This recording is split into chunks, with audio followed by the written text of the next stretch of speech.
Bien, listo.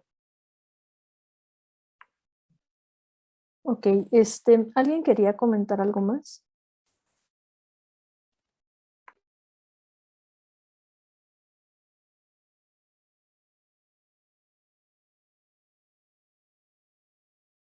No, ok, bueno, pues vamos a continuar. Entonces, el desarrollo del pensamiento, esta capacidad de pensamiento, pues surge desde la primera infancia y se solidifica pues ya en la etapa de la pubertad también. Poco a poco seguimos desarrollando un pensamiento crítico, un razonamiento lógico, hipotético también. Los niños son muy literales todavía y les cuesta entender de metáforas. Ya conforme vamos creciendo, pues lo vamos ya logrando. El sarcasmo, justo como lo comentaba en la clase pasada, pues también, o sea, les cuesta mucho. Conforme desarrollamos esta capacidad de pensamiento y razonamiento, pues vamos entendiendo ya otras cosas. Por ejemplo, los chistes, el uso de chistes también es un recurso intelectual. Se necesita desarrollo intelectual para poder hacer chistes. No sé si lo han notado, pero hay una etapa del desarrollo en donde los niños les da mucho por hacer esto, de contar chistes, más o menos justo cuando aprenden a hablar, empiezan con esta práctica. Bueno, yo me acuerdo en mis tiempos que de los dinosaurios, donde todavía se vendían hasta libritos de chistes y los niños los conseguían y empezaban como a jugar con esto. Entonces también el humor es un recurso O sea, como intelectual. lo ven como ya algo más para interactuar, para ser gracioso con los demás. Ujú. Porque, por Así es. ejemplo, mi sobrina ahorita lo que tiene mucho, o sea, y él tiene que 10 años, ahorita él lo que le está interesando mucho es como eso de, ¿cómo decirlo? Como que la investigación, o sea, de cosas de las que tiene dudas es indagar, investigar y pregunta así como de, bueno, ¿y por qué ocurre esto? ¿Y por qué ocurre lo otro? Como si estuviera como niño chiquito cuando te dicen, ¿y qué? Cuando están con su famosa palabra de ¿qué? ¿Qué es eso? O así. Ujú. Y se me hace un poco curioso. Y también está mucho con esto de estar con lo de las adivinanzas. Ujú. Así es. Sí, tienes toda la razón. Justamente tan solo los porqués, ¿no? De por qué esto, por qué el otro. Por eso dicen que los niños o el periodo de la infancia es como ser filósofos por excelencia, porque se cuestionan todo lo del entorno. Como todo es nuevo para ellos, están aprendiendo y por eso tienen muchas interrogantes. Y no son nada tontos, ¿eh? Porque a veces queremos engañarlos y ellos bien saben que lo que les estamos diciendo no es del todo verdad y siguen indagando hasta que encuentran la verdad. No me acuerdo si ya les conté alguna vez esta anécdota de un pequeñito que tenía dudas sobre cómo es que nacían los niños y que su mamá le decía que nacían por el ombligo, ¿no? Bueno, No, creo que no, Maestra, maestra. aquí lo escuchamos. ok. Bueno, era un niño que tenía justamente, estaba en esta etapa de las preguntas y ya saben, una de las preguntas fundamentales es sobre la existencia misma, cómo es que nací, cómo nacen los niños. Entonces, pues ya saben, es un tema tabú, la sexualidad, y para los papás representa un gran reto explicarles esto a los chiquillos. Entonces, él seguía, ¿cómo es que nacen los niños? Y la mamá le dijo, es que tú naciste de mi cuerpo, ¿no? Pero ¿de dónde salí? Bueno, ella decía, pues del ombligo. Y el niño decía, no, pero está como muy chiquito, yo no quepo por ahí. Y seguía, pregunte, pregunte, hasta que la mamá se hartó y le dijo, naciste por la vagina. Y el niño se quedó pensando y dijo, ok, y se fue. Tal vez no entiende lo que esa palabra significa, pero sí alcanzó a cachar que le dijo el lugar correcto. Entonces ya después va a indagar qué es eso de la vagina y va a hacer otras preguntas, ¿no? Pero al menos, bueno, los niños sí captan cuando nosotros les estamos mintiendo. Entonces, pues sí. En esta etapa, pues, los niños son muy curiosos, cuestionan todo y también tienen una gran capacidad de asombro. Tristemente, la capacidad de asombro, por las condiciones del entorno que vivimos, a veces se va perdiendo. Es importante que mantengamos esta capacidad de asombro, aunque estemos ya adultos, que sigamos permitiéndonos asombrarnos de las cosas, porque si vamos por la vida sintiendo que ya no vamos a aprender nada, que ya lo sabemos todo, pues ahí nos vamos a estancar. Entonces, si vamos con esta capacidad de asombro, pues podemos aprender muchas otras cosas nuevas. Ok. Bueno, y la siguiente área, pues, es el desarrollo psicosocial, que ya hace referencia a cómo vamos aprendiendo a manejar las emociones. Por ejemplo, los niños pequeños, es bien importante que les enseñemos a cómo identificar las emociones y cómo manejarlas. Principalmente la frustración, el enojo, la tristeza. Es el gran reto para los adultos. El ser padres o estar a cargo del desarrollo de un niño no es cualquier cosa. Necesitan mucho acompañamiento. Y tristemente a veces hay papás que delegan esta responsabilidad a las instituciones. Entonces dicen, bueno, yo lo mando a la escuela y los maestros del preescolar o de la primaria los tienen que educar incluso en esta cuestión, ¿no? Y eso es un grave error porque los valores, el manejo de las emociones, eso se tiene que trabajar desde casa.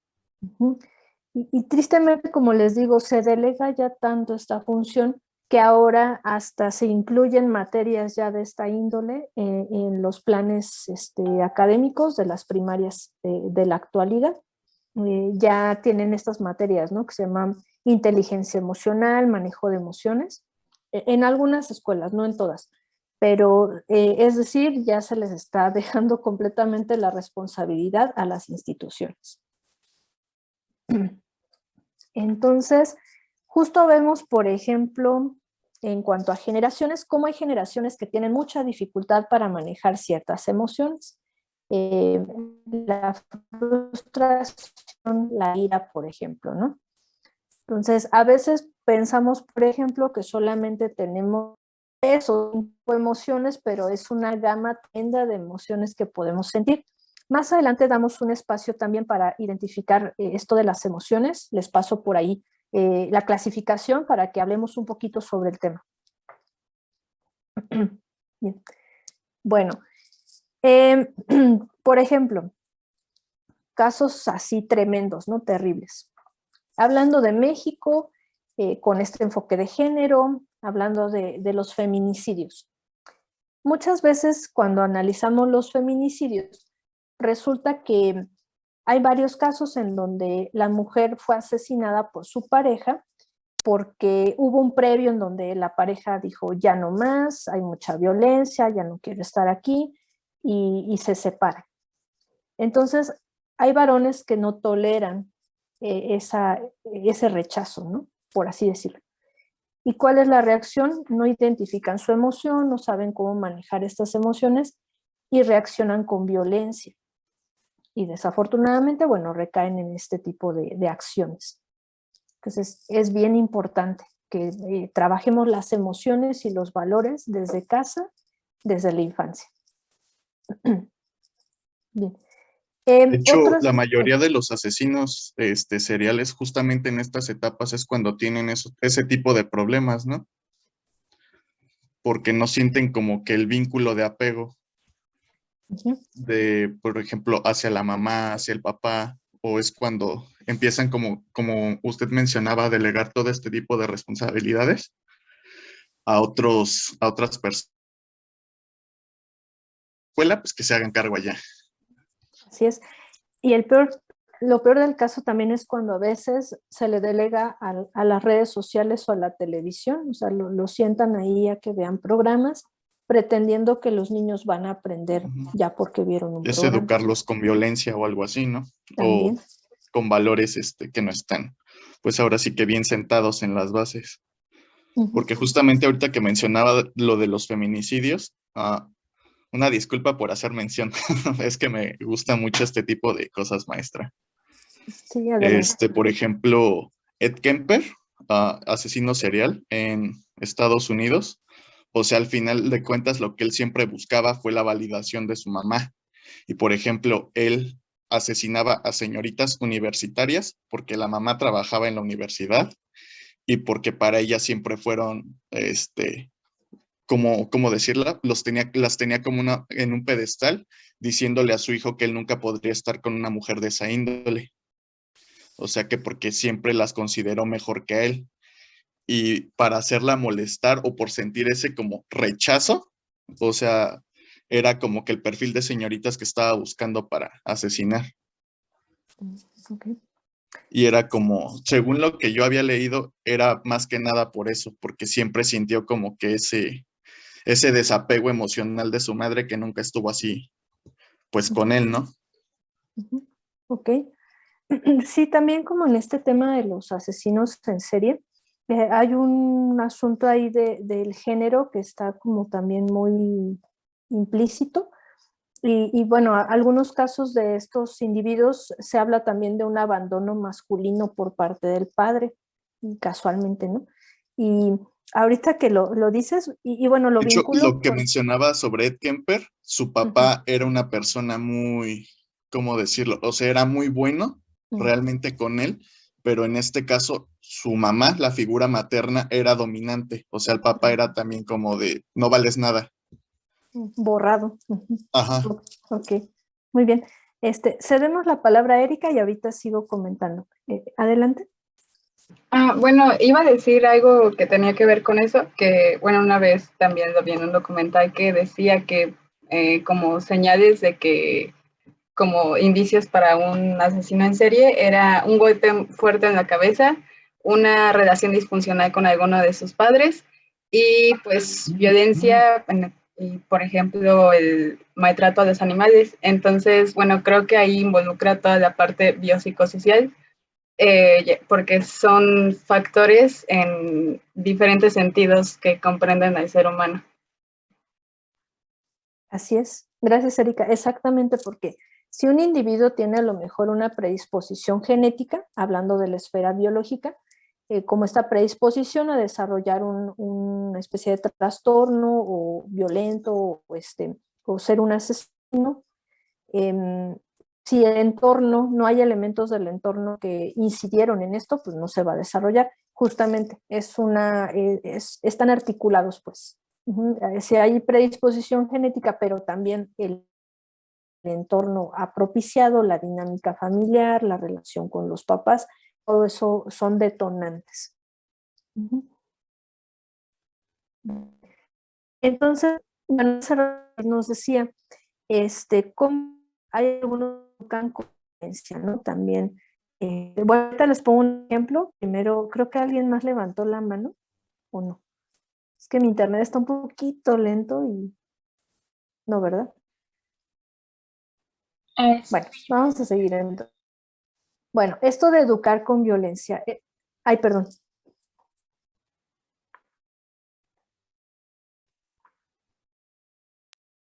Bueno, era sobre las... No sé si se me escucha. Es que se me está trabando.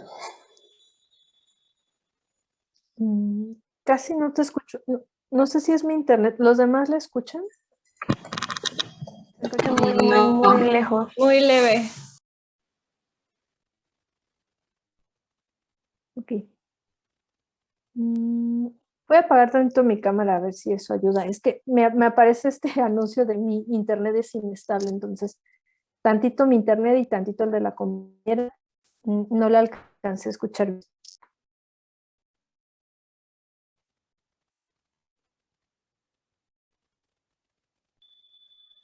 No sé si ya.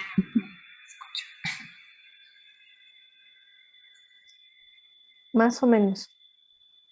Bueno, era sobre que comentó de que el manejo de las emociones era como educación de casa, pero, o sea, ¿cómo podríamos lograr eso si a veces ni en casa se pueden o se saben cómo manejar estas emociones? Claro, gracias. Muy buena pregunta. Justo es importante que como seres humanos reflexionemos, ¿no? Lo que es importante empezar desde casa. A lo mejor hay quienes nunca lo reflexionaron, ¿no? ¿Qué hacer al respecto? Bueno, a lo mejor ya nos toca, ya de adolescentes o de adultos, empezar a trabajarlo nosotros por nuestra cuenta. A lo mejor ir a talleres, a pláticas, a lo mejor hasta atención psicológica, ¿no? Porque también este asunto del acompañamiento psicológico debería de ser más normalizado porque es bien importante. Desafortunadamente la atención psicológica también se ha estigmatizado, o sea, se piensa que quien va al psicólogo solamente es quien está con algún problema, con algún trastorno o algo así, mal llamados locos, ¿no? Solo los locos van al psicólogo. Y no, nos habla de una cultura del autocuidado en términos emocionales, psicosociales. Es importante, es como ir al médico, o sea, que igual ir al médico tendría que hablarnos de una cultura de la profilaxis y no ir al médico ya hasta que nos estamos muriendo, ¿no? Entonces sí es importante tener como esta cultura del autocuidado en términos médicos y psicológicos. Entonces, si en casa no nos tocó a lo mejor tener un correcto desarrollo de las emociones, cómo identificarlas, cómo manejarlas, pues ya de más grandes nos tocará trabajar el asunto ya por nuestra cuenta. Porque justo hace rato que David decía de educar con violencia, que a veces hay familias que desafortunadamente así lo normalizan, lo ven como algo correcto. Les digo una anécdota que vi el año pasado, creo. Con esto de la pandemia, aparte de la pandemia, hubo un temblor en la Ciudad de México. Y entonces mucha gente se salió de sus casas y se hablaba pues de que era curioso ver a la gente en pijama, ¿no? Que salían a las 2 de la tarde y todavía andaban en pijama. Pero en ese inter, bueno, se filma pues una situación en donde hay un niño pequeñito como de 4 años que está llore y llore muy angustiado, pues obviamente es una situación nueva que no conoce. Y el papá le grita y le dice, deja de llorar o te voy a dar un motivo para que llores. Entonces, justamente desde ahí estamos mal, ¿no? ¿Cómo no comprender que el llorar, el llanto y sobre todo en los niños es una emoción que tiene que dársele lugar, que se tiene que contener? No esta parte de reprimir con violencia, sino en explicarle al niño, ¿no? Pues tranquilo, no pasa nada, mira, todos estamos acá, es un temblor, los temblores son así y así. Eso es manejar las emociones, ¿no? Héctor, adelante. Bueno, toda esa parte que nuestro sistema educativo sí tiene muy abandonado de la inteligencia emocional, ¿no? Que muchas personas, chicos o grandes, ni siquiera se toman la molestia de ponerse en contacto con, para poder manejarse a sí mismos y manejar situaciones de una mejor manera. Así es. Sí, y bueno, justo si nos damos un chance, como les digo, hacemos a lo mejor un ejercicio más adelante de cuál es toda la gama de emociones que podemos sentir para ya empezar a nombrarlas. Claudia. Maestra, bueno, aparte de eso, yo creo que también puede influir la parte de que la mayoría de la sociedad se le impone a los hombres desde muy chiquitos, ¿no? De no, es que llorar es malo, ¿no? Tú debes ser fuerte. Los hombres no lloran, los hombres no expresan sentimientos, los hombres no abrazan, todo ese tipo de cosas, ¿no? Yo creo que también influye en esa parte. Claro, así es. Justo el entorno social con el sesgo de los estereotipos de género, que siempre se promueve y se tiene la idea de que los hombres tienen que reprimir sus emociones. Y vemos las consecuencias de esta cuestión. Los hombres, como son tantas emociones, no faltará aquellos hombres que la manera de expresar las emociones es mediante la violencia o la sexualidad desmedida. Por ejemplo, hay hombres que están deprimidos, pero no lo saben identificar, o que están pasando por mucho dolor emocional y valor lo sacan mediante promiscuidad, actividad sexual constante y desmedida, o con violencia o con consumo de alcohol. Entonces, sí, es bien terrible también esta parte de cómo existe el sesgo de género y que el tema de las emociones lo vivimos bien diferente si somos hombres o mujeres. Muy bien, Sergio, adelante. Maestra, con respecto a eso, bueno, yo vi me apareció una noticia en las de Google y pues, o sea, tenía relación en dado caso de la expresión de emociones del género masculino, que como no es normal, o sea, no es normal que un hombre llore, grite, se sienta triste, se sienta feliz, o sea, no es como que un hombre exprese mucho sus emociones. Hablaban también en esto en relación con el deporte, o sea, como, por ejemplo, cuando un hombre está viendo un partido de fútbol, puede hacer lo que no haría cuando estuviera en una situación normal, como llorar, reír, gritar, y, o sea, no se ve como algo anormal entre otros hombres, puesto que no es que su equipo perdió, su equipo ganó una final, o sea, y es una manera, bueno, ahí decía que es de que el hombre o de que las personas expresan sus emociones sin ser juzgados y sin sentirse juzgados por la sociedad. Muy cierto, Sergio, muchas gracias. Tienes toda la razón, el deporte es como ese gran espacio de catarsis para muchos hombres, tan así que lo vemos en los partidos así en presencial, ¿no? Cuando pierde un equipo, todo el borlote que se arma y se agarran a golpes, lloran, gritan, es muy cierto. Y por eso tiene tanta cabida en la vida de todos, ¿no? En nuestro contexto, que hay muchos fanáticos del deporte y sobre todo del fútbol. Muy bien. Bueno, entonces, parte de este desarrollo es identificar las emociones, saberlas manejar y también vinculado a la personalidad, cómo vamos estructurando nuestra personalidad a lo largo de la vida. La personalidad, bueno, nuestra forma de ser, la personalidad nos habla de cómo manejamos también las adversidades. Hace rato que hablábamos del ejemplo del niño que lloraba porque se asustó por el temblor. Pues imagínense, si ya desde ahí le están enseñando que lo correcto es reprimir las emociones, va a ser muy difícil para ese niño poder manejar las adversidades. Manejar adversidades es cómo actuar ante una situación de crisis. Llámese desastre natural, pandemia, cualquier enfermedad, un asalto, por ejemplo. O sea, ¿qué vamos a hacer si nos asaltan? ¿Cómo reaccionamos antes, durante y después?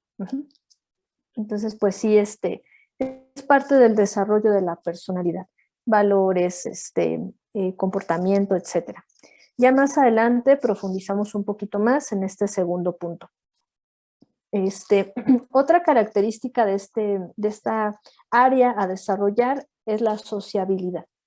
¿Qué tan sociables somos? ¿Cómo nos relacionamos con el otro? ¿Cómo interactuamos? Hay quienes de repente como que le rehuyen a socializar, a entablar nuevos vínculos, a dialogar. Ahorita la pandemia nos dio en la torre con eso porque todos estamos en casa, los contactos sociales se restringen, nos están limitando mucho en el desarrollo de este punto y en la expresión. Entonces, por ejemplo, individuos que ya tenían ahí detalles en cuanto a la sociabilidad, o sea, que eran como muy aislados, que como que le rehuían a interactuar con los otros, ahorita la pandemia les viene como anillo al dedo porque todo es más sencillo para ellos, pero ahora que regresemos a presencial va a ser todo un reto para muchas personas el volver a interactuar y volver a hacer vínculos de amistad, relaciones afectivas también, o sea, entablar una pareja, todo eso. Relaciones interpersonales, vínculos y, bueno, y la capacidad para el manejo de las adversidades. Bueno, esta capacidad para el manejo de las adversidades también es un gran logro a desarrollar, como les decía, cómo actuar ante una situación de crisis. Visualicemos, ¿no? Hay un temblor. ¿Qué hacemos, no? Habrá quien a lo mejor entra en pánico y se paraliza. Habrá quienes a lo mejor empiezan a pensar con claridad y empiezan a hacer actos que les van a llevar a la supervivencia. Entonces, es bien interesante que pensemos también en cómo manejar esto, ¿no? Y todas las adversidades que se presenten, por ejemplo, reprobar materias, estar al límite de, a lo mejor, de ser dado de baja en una licenciatura, o sea, son adversidades, ¿no? ¿Cómo las manejamos? Obviamente lo correcto, pues, es manejarlos con la mejor inteligencia y calma posible. Hay quienes, como decíamos, ¿no? Desafortunadamente lo manejan con violencia o se les desbordan las emociones.